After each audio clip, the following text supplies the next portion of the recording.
안녕하세요 성도 여러분, 벌써 2월입니다. 1월 한 달 어떻게 보내셨어요? 이제 우리가 2월 달에 또 새로운 마음을 먹고 새롭게 시작해야 될 것 같은데, 제가 최근에 책을 읽다가 아주 멋진 말을 읽게 돼서 우리 소원들하고 함께 먼저 나누고자 합니다. 일론 머스크, 그러니까 지금 테슬라의 CEO기도 하고 우주에 대한 어떤 준비를 하는 스페이스 X의 CEO인 일론 머스크가 이런 말을 했어요. 실패는 하나의 옵션이다. 실패하지 않는다면 충분히 혁신할 수 없다. 어쩌면 늘 성공했을 것만 같은 사람의 실패에 관한 이야기라 제가 좀 주의 깊고 관심 있게 읽고 줄을 쳤습니다. 어쩌면 1월을 보내면서 우리는 수많은 실패를 했는지 모르죠. 신앙적으로도 말입니다. 하지만 여러분, 실패는 하나의 옵션이랍니다.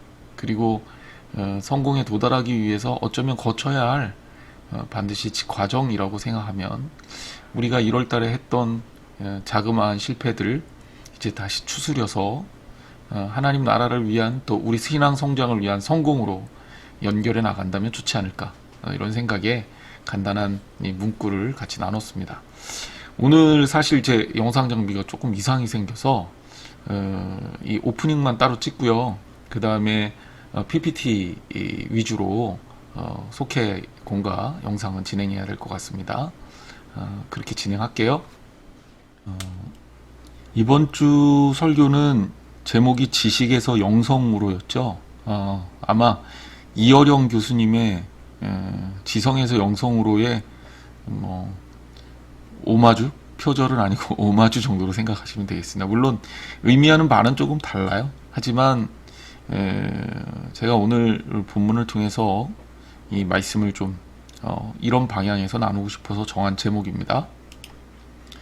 살면서 우리는 충분히 많은 문제에 직면하게 됩니다. 문제에 직면하게 됐을 때 이 문제를 어떻게 풀어나가느냐, 사실은 이것이 우리들에게 굉장히 중요한 이슈거든요. 그러면 이 문제를 풀어가는 방식에 따라 크리스찬이냐 아니냐로 나뉠 수 있다는 거죠.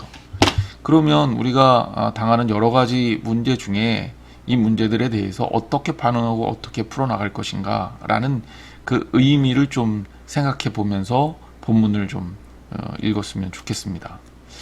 본문에는 혈루증을 앓고 있던 여인의 이야기가 나오는데요. 이 여인이 과연 어떤 여인이냐라는 것을 성경이 그냥 간단하게 설명해 주고 있습니다. 사실 이 여인에 대해서 알려진 것은 없고요.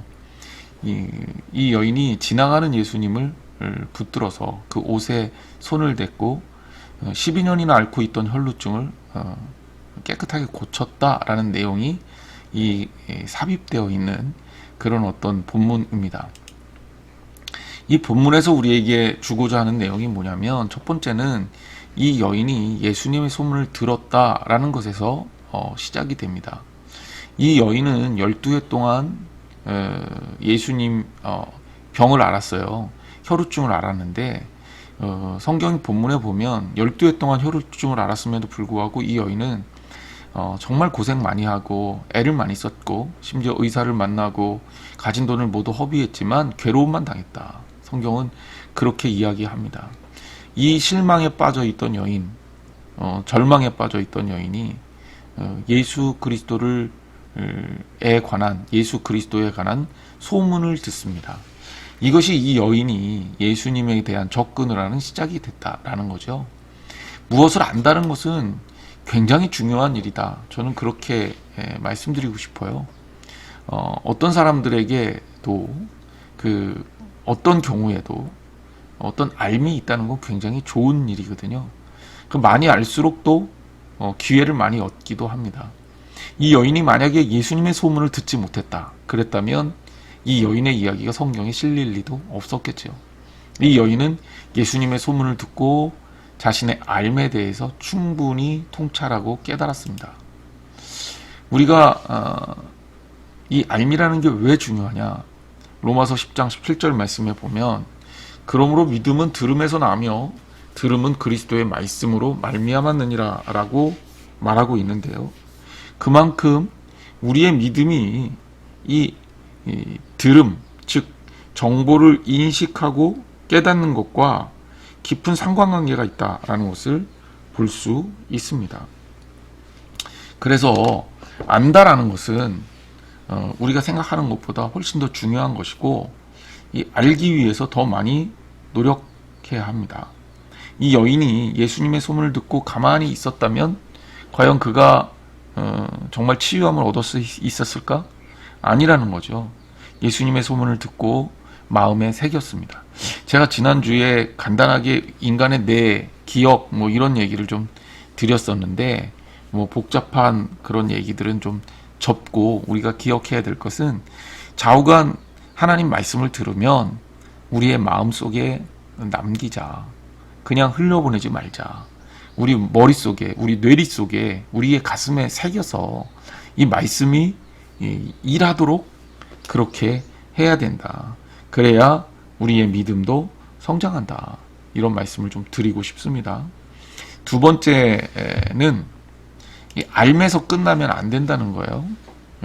우리가 이 여인의 모습을 좀 연결해서 보자고요. 성경을 보니까 예수의 소문을 듣고 무리 가운데 끼어 뒤로 와서 그 옷에 손을 대니 이는 내가 그의 옷에만 손을 대어도 구원을 받으리라 생각함 일러라. 자, 오늘 이 본문에서 이 여인은 옷에만 손을 대도 구원을 받으리라 생각했단 말이에요. 그리고 27절에 보니까 뒤로 와서 그의 옷에 손을 댔어요. 그녀의 믿음을 보여주는 게 28절이고요. 27절이 그녀의 행함을 보여주는 겁니다.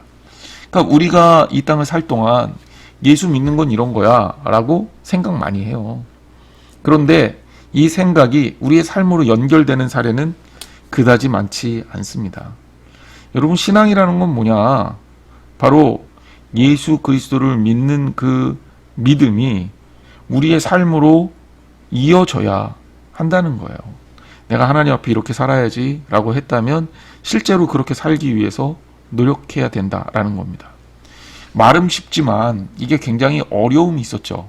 두 가지 이유를 제가 말씀드렸는데, 첫째는 이 사회문화적인 어려움이에요. 뭐냐면 그녀는 여인이고, 그리고 예수님은 남자 유대인이거든요. 유대인의 율법에 의하면 여인이 남자에게 함부로 손을 댄다? 그 뭐 있을 수가 없는 일입니다. 그리고 뭐 이게 의도를 가지고 손을 댄다? 그럼 누가 봐도 이상한 거 아닙니까? 그러니까 여기에 대한 제약이 있어서 이 여인은 사실은 굉장히 걸렸을 경우에, 만약에 예수님의 옷에 손을 대다가 누군가가 봤을 경우에 그 정말 망신을 당한 각오를 톡톡히 했어야 됐단 말입니다. 두 번째는 이 여인의 질병 때문인데요. 혈루증이라는 말이에요. 그러니까 이거는 하혈을 하는 질병이에요. 그러면 그 여인은 율법에 의하면 부정한 여인이 되는 거예요. 부정한 여인이 누군가에게 손을 의도적으로 댄다. 그러면 그 여인의 손을 닿은 것도 부정해지는 거거든요. 그러니까 율법으로 봐도 이 여인의 행위는 용납되기가 어려운 거죠. 이제 이 여인은 이런 어떤 상황 속에서 그래, 예수님 모르게, 그리고 사람들 모르게, 그래, 주님께 내놓고 저 고쳐주세요 얘기할 수는 없어도 내가 그의 옷에 살짝만 손을 대도 나는 나음을 입을 거야 라는 어떤 그런 마음을 가졌다는 거죠. 성경은 그걸 믿음이라고 해석을 했고, 그리고 그 믿음이 응답된 것으로 말합니다. 여러분, 생각한 대로 산다는 게 쉽지가 않아요. 믿음이 있다면 믿음이 우리의 삶을 통해서 체화돼야 되는데, 그렇게 체험화되는 것도 쉬운 일이 아닙니다. 그런 면에서 이 여인의 행위야말로 우리가 좀 여러 가지 시사점을 준다. 믿음이라는 것이 삶으로 연결되어야 하는데 그 연결의 고리 역할을 이 여인이 잘 해주고 있다라는 것을 보여주고 있습니다. 그 다음에 세 번째, 우리가 믿음이 있고 믿음이 경험을 통해서 체득된단 말이에요. 그 다음에 뭐가 되느냐, 이것을 통해서 믿음이 자란다는 거예요. 여기에서는 제가 성장에다가 좀 초점을 맞추고 싶어요. 우리가 신앙생활을 아무리 해도 믿음이 그냥 제자리일 수밖에 없는 이유는 삶을 통해서 그 믿음의 자리가 풍성해지지 않기 때문입니다. 그래서 여인이 누가 내 옷에 손을 대었느냐라고 예수님께서 물으실 때 예수님 앞에 모든 사실을 다 고백하죠. 근데 이게 되게 중요한 행위란 말이에요. 이 여인이 그냥 자기가 병을 고치는 데서 끝나는 수준에서 끝난 게 아니라 예수님은 이 여인이 다른 사람들에게 자기의 경험을 나누어 주기를 원했던 것이고, 또 한편으로는 이 여인이 고백을 통해서 신앙적으로 성숙해지기를 원했던 거예요. 즉 믿음이 있었고 믿음의 체험함을 경험을 통해서 믿음이 확장된 거 아닙니까?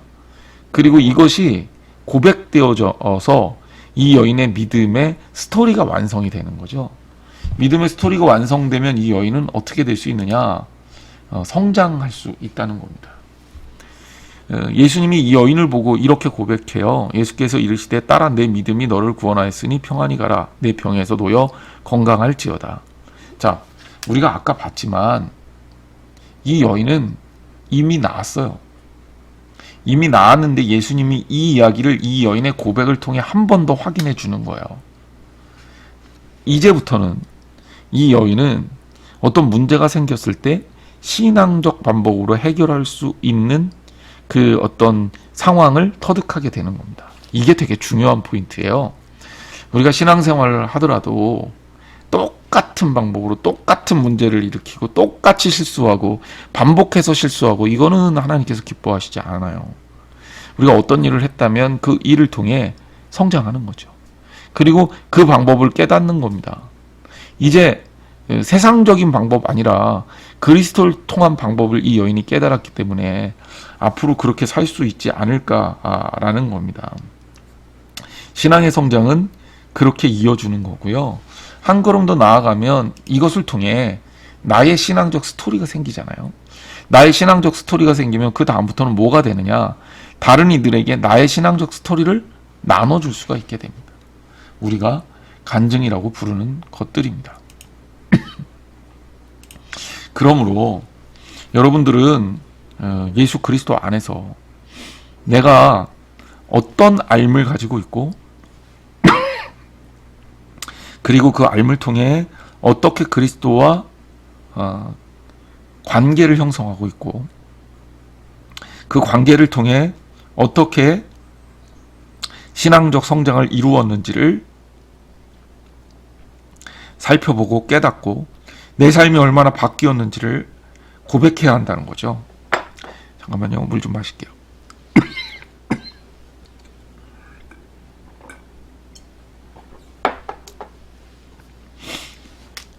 우리는 결국 믿음이 어떻게 자라는지를 살펴보게 된 거예요. 처음에 지식이라는 알미 경험에서 신앙적 성장으로, 그래서 우리의 나름대로의 영성을 만들어가는 거죠. 되게 중요한 부분입니다.